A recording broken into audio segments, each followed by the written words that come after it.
Olá, boa noite. Boa noite, seja bem-vindo ao Rede TV News. Em Fortaleza, um promotor de justiça foi preso em flagrante depois de matar um idoso. A polícia investiga a motivação do crime. Câmeras flagraram o momento em que o suspeito deixa a casa da vítima, minutos depois do crime. Em outro ângulo, é possível ver um homem que estava no imóvel ao lado, atirando uma pedra em direção ao promotor. Ele aponta a arma em direção aos vizinhos, tentando intimidá-los. Logo depois, um carro atinge o veículo do promotor. Era um familiar da vítima que tentava impedir a fuga do homem. Momentos após a fuga, o promotor foi contido e preso em flagrante.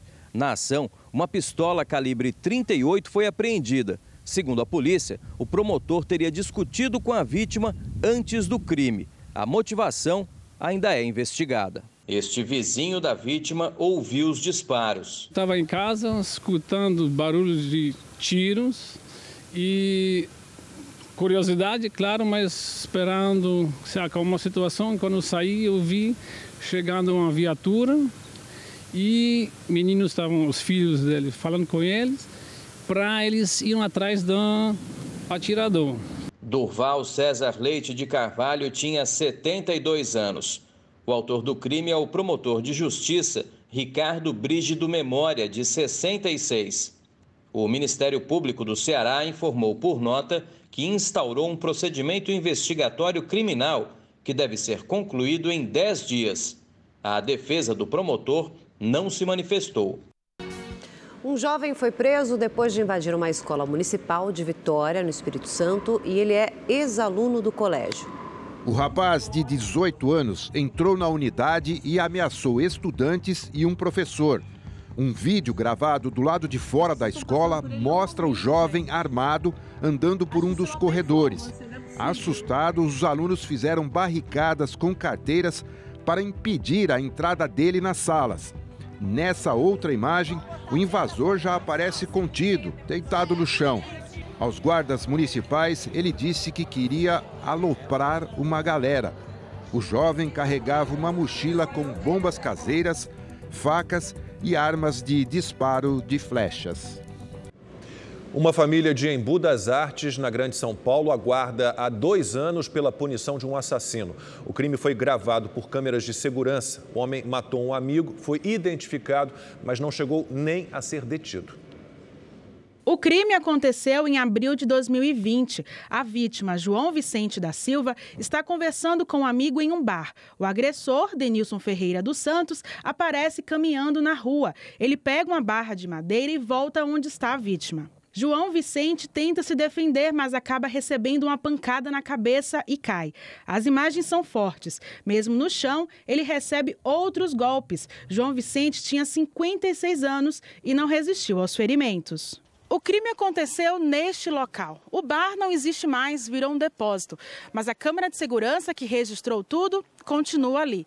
As imagens foram usadas pela polícia para pedir a prisão de Denilson Ferreira, mas até agora não foi aceito pela justiça. Foi denunciado por homicídio duplamente qualificado, um crime bárbaro, não ofereceu motivos para a vítima se defender. Fez uma emboscada e se evadiu o local e furtou ainda os objetos pertencentes da vítima, o senhor João. O ilustríssimo delegado, no seu relatório final, pugnou pela decretação da prisão. O doutor promotor de justiça também, mas infelizmente não foi decretada a prisão até agora. 2 anos após a morte de João Vicente, os familiares ainda não entendem o motivo do crime. De acordo com eles, os dois se conheciam. Meu irmão, ele era amigo, ninguém imaginava, eles eram amigos, eles bebiam junto. Era pai e filho, né? E até hoje não entendo porque ele fez isso com meu marido. Até hoje não entendo, mas só que eu quero que ele pague. Ele quer que ele pague. A justiça da terra falha, mas a justiça de Deus não falha não. E eu quero que ele pague. A audiência de instrução foi marcada para outubro, uma esperança para a família que pede por justiça. Porque já são 2 anos e pouco. E nada, né? Nada. A prova está aí, foi flagrante, ele assassinou meu pai, ele roubou a bolsa do meu pai, né? E até agora nada. E nós queremos justiça. Eu segurei, sabe? segura esse choro por muitos tempos, sabe? É difícil, é difícil.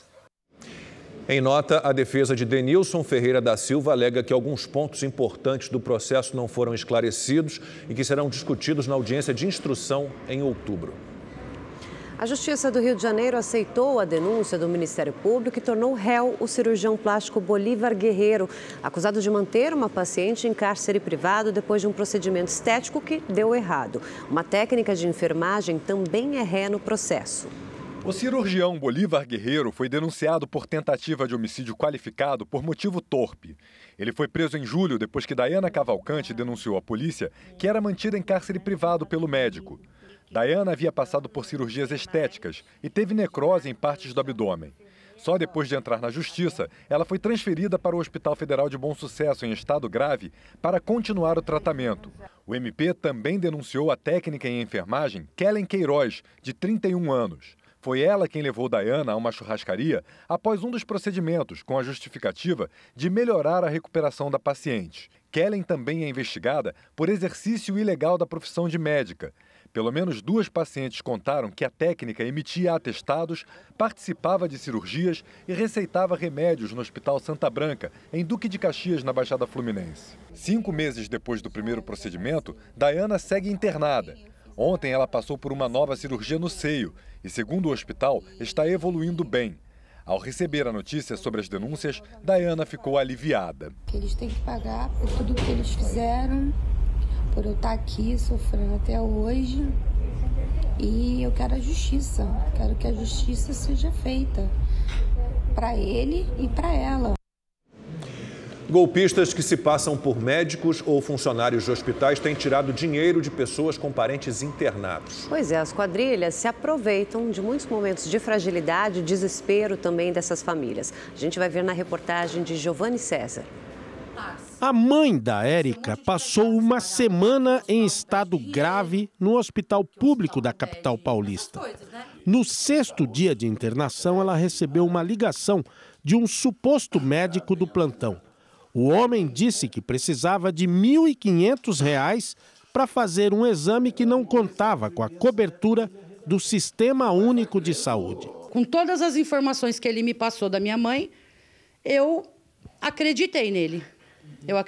Porque ele sabia tudo dela. Detalhes de pé diabético que ela tinha, de hipertensão, diabetes, etc. e tal. Eu acreditei no que ele me falou. Eu confiei nele plenamente. E meu cunhado fez a transferência. Segundo ela, a família estava muito abalada e aflita com a situação. Tudo que eu queria era salvar minha mãe. Se aquele exame que ele supostamente faria pudesse salvar ela, a gente ia fazer. Segundo o Sindicato dos Hospitais, esse tipo de fraude tem sido cada vez mais comum no Brasil. Bandidos simulam a necessidade de tratamentos, medicamentos ou exames. As pessoas com um familiar internado, por exemplo, no desespero para resolver um problema de saúde, não percebem que tudo não passa de um golpe. Nas redes sociais, é comum relatos de pessoas que foram procuradas por golpistas durante a internação de familiares. O porta-voz do Sindicato dos Hospitais de São Paulo diz que isso acontece de norte a sul do país em instituições públicas e privadas. É um momento de tragédia e muitas vezes de fragilidade das pessoas e das famílias. E aqueles que de alguma forma estão se movimentando pelo lado cinzento da vida sabem disso e procuram nesse instante tirar algum tipo de vantagem. É bom lembrar que não é comum funcionários ou médicos ligarem para familiares de pacientes solicitando depósitos para pagamento de exames ou compra de medicamentos. Elas devem imediatamente entrar em contato com a administração exatamente para criar esta situação onde elas perguntam se o fato é verdadeiro ou, se ele não for verdadeiro, que ele seja denunciado. Para alertar sobre os golpes, avisos e cartazes estão em locais bem visíveis nas recepções da maioria dos hospitais. A mãe da Érica morreu à noite, no mesmo dia em que a família caiu no golpe. Até hoje eu me sinto muito... a gente sente vergonha, sentimento de culpa, tudo isso. É horrível. Por 48 votos a 2, Gabriel Monteiro, do PL, perdeu o mandato de vereador do Rio de Janeiro. Agora, a Justiça Eleitoral vai analisar a candidatura dele a deputado federal. A sessão, que teve manifestações a favor e contra Gabriel Monteiro, durou mais de 6 horas. Por 48 votos a 2, o ex-PM é agora também ex-vereador do Rio de Janeiro. A cassação já foi publicada no Diário Oficial da Câmara de Vereadores Carioca. Gabriel Monteiro, do PL, é o segundo vereador com mandato cassado na história da casa. No ano passado, Dr. Jairinho, preso pela morte do enteado Henri Borel, também perdeu o cargo. O relator do processo no Conselho de Ética, o vereador Chico Alencar, do PSOL, abriu a sessão. Nós aqui hoje vamos estar reafirmando ou não o que somos, e decidindo o que queremos ser.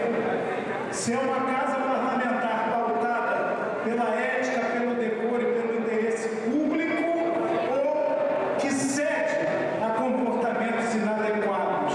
O presidente do Conselho de Ética, vereador Alexandre Esquerdo, do União Brasil, destacou que o direito de defesa de Gabriel Monteiro sempre esteve presente. Antes da votação, Gabriel Monteiro fez um apelo. Eu venho aqui de cabeça baixa pedir desculpas a alguns vereadores que me sentiram ofendidos. Eu não fiz por mal qualquer tipo de ofensa. Lembrando que estupro, assédio, isso está claro que eu não cometi. Mas eu sei que eu sou uma pessoa disposta para aprender. Tirar o meu mandato, senhores,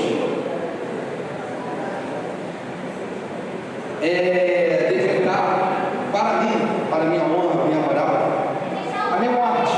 O apelo não convenceu os colegas. Gabriel Monteiro perdeu o mandato por falta de decoro parlamentar, por filmar uma relação sexual com uma menor, agressão e ameaça às pessoas em situação de rua, edição e manipulação de vídeos na internet e exposição vexatória de crianças. Os dois únicos votos contrários à cassação foram o de um aliado e o do próprio vereador. O suplente dele deve assumir a vaga nos próximos dias. Antes de ser cassado, Gabriel Monteiro anunciou que vai concorrer ao cargo de deputado federal. A Justiça Eleitoral tem até o dia 12 de setembro para analisar as candidaturas e os pedidos de impugnação, que no caso do ex-vereador já existem. Na Justiça, Gabriel Monteiro já é réu pelo vazamento do vídeo mantendo relação sexual com uma adolescente e importunação e assédio sexual contra a ex-assessora parlamentar Luísa Caroline Bezerra Batista. Depois de 2 anos, a maior feira fitness da América Latina voltou a ser feita de forma presencial. A tecnologia é o destaque do evento em São Paulo, que deve movimentar cerca de 25 milhões de reais em negócios. O Rafa Protem, ele vai dar a tecnologia virou uma grande aliada para a rotina de exercícios. E se a desculpa era a falta de tempo, agora não pode ser mais. É o treino do futuro, né? Hoje em dia a gente não tem tempo para quase nada. É um treino que promove, que você consegue realizar em 20 minutos. E você tem um parâmetro ajustável, tanto para emagrecimento, para hipertrofia. O Rafael é precursor do equipamento no Brasil. Com os impulsos eletromagnéticos, essa roupa estimula até 300 músculos. O exercício é sem peso, mas o resultado está despertando o interesse dos brasileiros. Para hipertrofia, nós temos um Hertz que a gente coloca no nosso equipamento e faz um exercício. Não é assim, todo mundo confunde às vezes que é parado, não é. Nós realizamos atividade física, mas a gente tem parâmetros ajustáveis para a hipertrofia. Se eu quero perder peso, eu faço uma atividade metabólica, como pedalar, andar numa esteira, dançar. O equipamento está se espalhando pelas academias do país. Ele foi apresentado na maior feira fitness da América Latina, realizada em São Paulo. O evento reúne quase 100 expositores das maiores marcas da indústria. O segmento fitness se transformou na última década e passou a agregar diversos serviços que representam o cuidado com a saúde e com o corpo. E tendo o Brasil como o maior mercado fitness das Américas, o setor movimenta mais de 2 bilhões de reais por ano. A feira é um grande polo, um grande marco de retomada do mercado, né? Pandemia foram 2 anos, mas a última feira presencial que a gente realizou foi em 2019. Então nós já estamos falando de 3 anos atrás, né? A expectativa é movimentar 25 milhões de reais em novos negócios durante os 3 dias do evento. A feira é uma oportunidade para apresentar as novidades do setor e expandir o mercado pelo país. Esse empresário conta com uma rede de academias e pretende aumentar o número de franqueados nos próximos anos. A gente está fazendo um trabalho com uma equipe, né? Tem a equipe de expansão, pessoas projetando a expansão da rede, e aí a gente tem uma projeção para até 2026, 66 unidades. Uma passagem de uma frente fria derrubou a temperatura em todo o Brasil. Em 4 cidades de Santa Catarina chegou a nevar. O fenômeno foi registrado em São Joaquim, na Serra Catarinense. A prefeitura da cidade cancelou as aulas nas escolas municipais por causa do frio. Árvores ficaram com galhos congelados, como esculturas de gelo. Os termômetros marcaram menos 4 graus. Com mínima de menos 6,4, a cidade de Bom Jardim da Serra teve a menor temperatura do ano no sul do Brasil. Em Urupema, também em Santa Catarina, a temperatura foi a menos 2. O dia amanheceu com a vegetação coberta por gelo. 24 municípios de todo o estado de Santa Catarina tiveram temperaturas abaixo de 0. O frio intenso deve seguir pelo menos até o domingo. A Anvisa liberou a importação de medicamentos e vacinas sem registro no Brasil contra a varíola dos macacos. A medida é excepcional e temporária. O objetivo é facilitar ações para conter um surto da doença. Segundo a agência, o Ministério da Saúde vai definir quem receberá a vacina ou medicamentos e como essas pessoas terão a segurança garantida. O Brasil tem quase 3.500 casos confirmados da doença. O governo federal quer aumentar a capacidade de transporte de combustíveis pelo país para ajudar a reduzir os preços. O repórter Igor Damasceno tem as informações ao vivo. Boa noite, Igor. Qual é a ideia do governo? Explorar mais os meios que já existem, Lacombe. Boa noite a você, a Érica, também a todos que nos acompanham. A proposta está num projeto de lei elaborado pelos Ministérios de Minas e Energia e de Economia e que já foi enviado ali para o Congresso Nacional. Ele dá mais poderes à Agência Nacional de Petróleo para garantir que outras empresas interessadas na distribuição tenham acesso aos dutos de transporte e terminais aquaviários. Esse acesso já é permitido por meio de uma resolução da própria agência aprovada em 2012. No entanto, as empresas que já atuam no mercado criam dificuldades. Então, o governo quer deixar claro numa lei que a capacidade dos dutos e terminais aquaviários que não for utilizada por uma determinada empresa poderá ser contratada por outra distribuidora. E a ANP terá mais poderes para punir as empresas que criarem algum tipo de dificuldade. A justificativa do governo é que assim haverá uma concorrência maior no transporte, fazendo com que os combustíveis cheguem mais baratos nos postos e, consequentemente, com uma redução também no preço para o consumidor.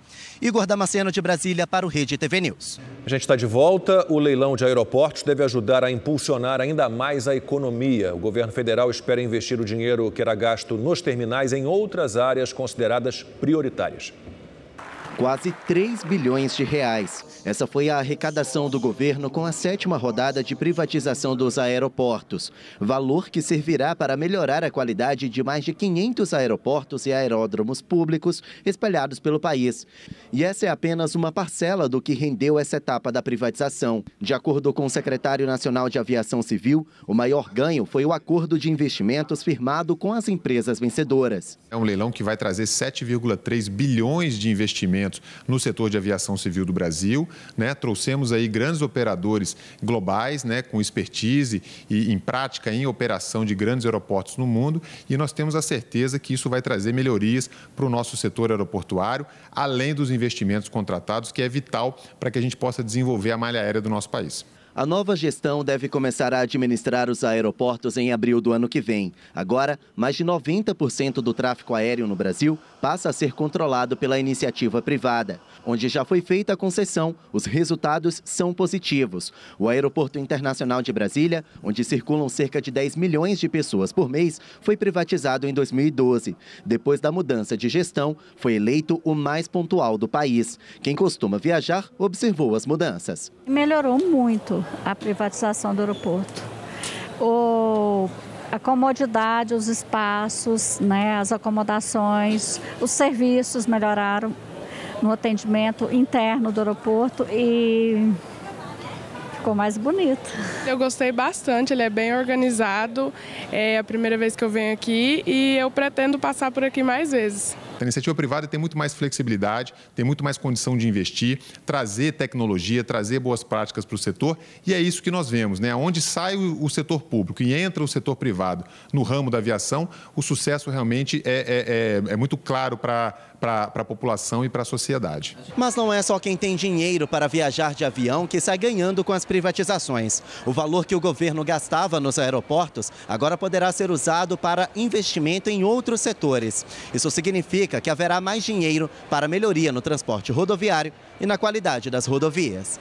Somente nos últimos 4 anos, os aeroportos tiveram um custo para os cofres públicos de mais de 1 bilhão e 500 milhões de reais. Recursos que agora poderão ser aplicados em outras áreas. O investimento na infraestrutura econômica é fundamental para estimular e apoiar o investimento privado. E é um investimento que gera emprego. E a geração de emprego é que aumenta a demanda de mão de obra, o que cria oportunidades e eleva o salário. O ciclo é esse. O ex-deputado Eduardo Cunha está proibido de disputar as eleições deste ano. O presidente do STF, Luiz Fux, manteve os efeitos da resolução da Câmara que determinou a cassação do mandato de Cunha e o tornou inelegível. A decisão do Supremo suspende uma determinação do Tribunal Regional Federal da Primeira Região, que tinha autorizado o ex-deputado a disputar um novo mandato. Luiz Fux afirmou que a cassação foi uma questão interna da Câmara e, portanto, não pode haver interferência do Judiciário. O Tribunal Superior Eleitoral determinou a suspensão de repasses de recursos públicos para o financiamento da campanha do ex-deputado Roberto Jefferson, do PTB, à presidência da República. O tribunal atendeu a um pedido do Ministério Público Eleitoral que contesta a candidatura de Jefferson. O MP alega que o ex-deputado está inelegível até 2023, porque foi condenado no julgamento do Mensalão. Em 2016, Roberto Jefferson recebeu um indulto presidencial e a pena foi extinta. Mas, segundo o Ministério Público, o perdão não se aplica à punição prevista pela lei da ficha limpa.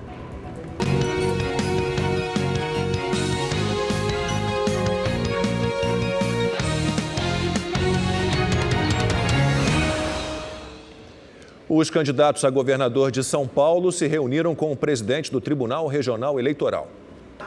O encontro teve como objetivo firmar um compromisso com os candidatos e partidos no combate às fake news durante o processo eleitoral. Chamado de Compromisso pela Democracia, o acordo quer reduzir os efeitos nocivos da disseminação de desinformação.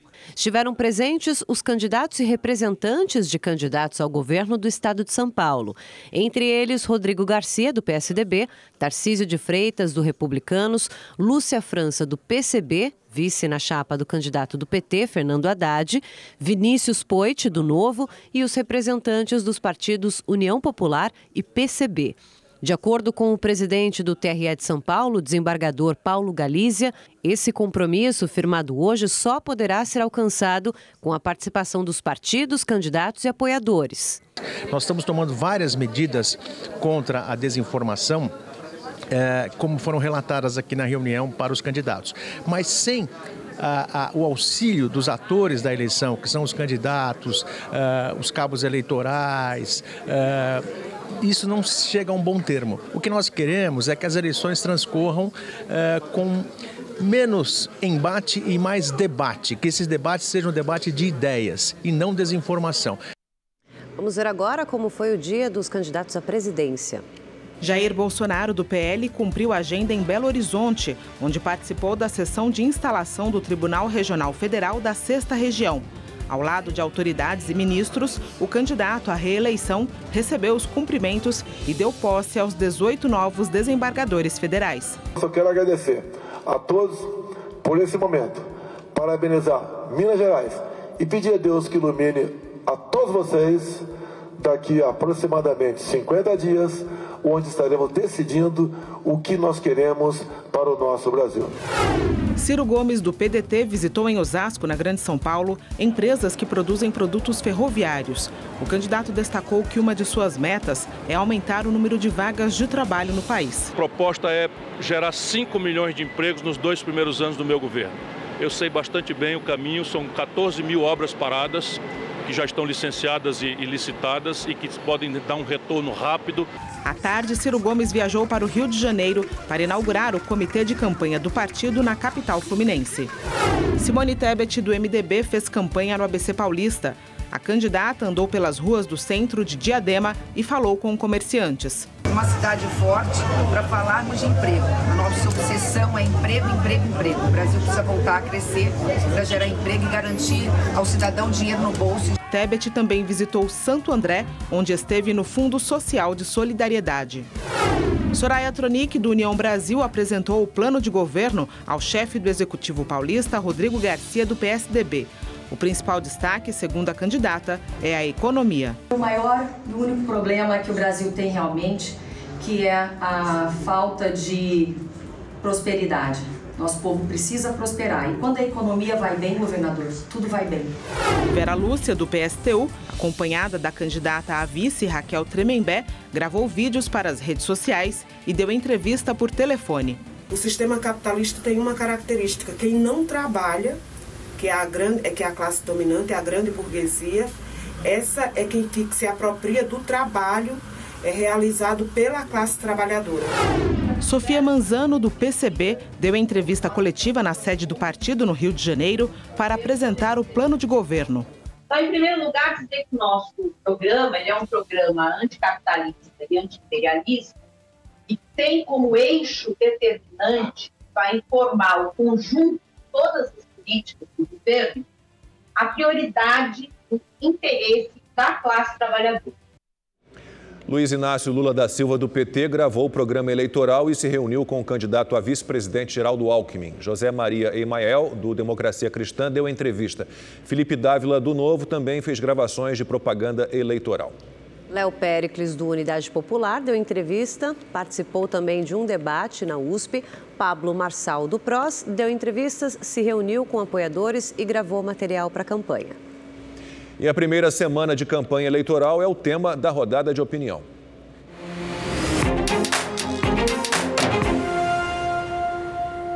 A campanha oficialmente começou há apenas 4 dias, com um tom messiânico de guerra religiosa e recheada de fake news. A justiça obrigou Damares Alves a remover vídeos mentirosos que acusavam Lula de incentivar o uso de crack. Marco Feliciano acusou o PT de fechar igrejas e Lula chamou Bolsonaro de demônio. São acenos a um grupo disputado, o dos evangélicos, que representa 1/3 da população. Usar a religião para fazer política é golpe baixo, mas tem dado votos ao presidente. Na pesquisa de ontem, ele chegou a 49% da preferência entre os evangélicos contra 32% de Lula. O PT quer voltar o foco para a economia, onde tem o que mostrar. No governo Lula, o país cresceu em média 4% ao ano e 40 milhões de brasileiros ascenderam à classe C. A força entre os mais pobres garante ao petista vantagem na disputa, embora cada vez menos folgada. A largada oficial da campanha já mostrou que Lula e o presidente Jair Bolsonaro vão tomar caminhos distintos. Bolsonaro é avesso a marqueteiros, a maquiagem eleitoral. Ele é o que ele é. Vai continuar participando de motociata, se comunicando pelas redes sociais, comendo pastel. Foi até ao local onde sofreu o atentado à faca em 2018 por um militante de esquerda. Já Lula prefere o palanque para a plateia doméstica, como sindicalistas e filiados ao PT. Aliás, uma novidade, ele agora passou a citar a Bíblia e Deus. O que não é novidade na esquerda. Quando chega a campanha, eles aparecem na igreja, falam de família e da defesa da vida. Mas passa, dura até a apuração dos votos. E se você quiser rever esta edição do Rede TV News, inscreva-se agora no canal da Rede TV no YouTube. Lá você pode assistir na íntegra a todos os nossos programas. É só acessar youtube.com/noticias Rede TV. A gente fica por aqui. Uma excelente noite para você. Bom fim de semana. Boa noite, bom fim de semana. Até segunda-feira.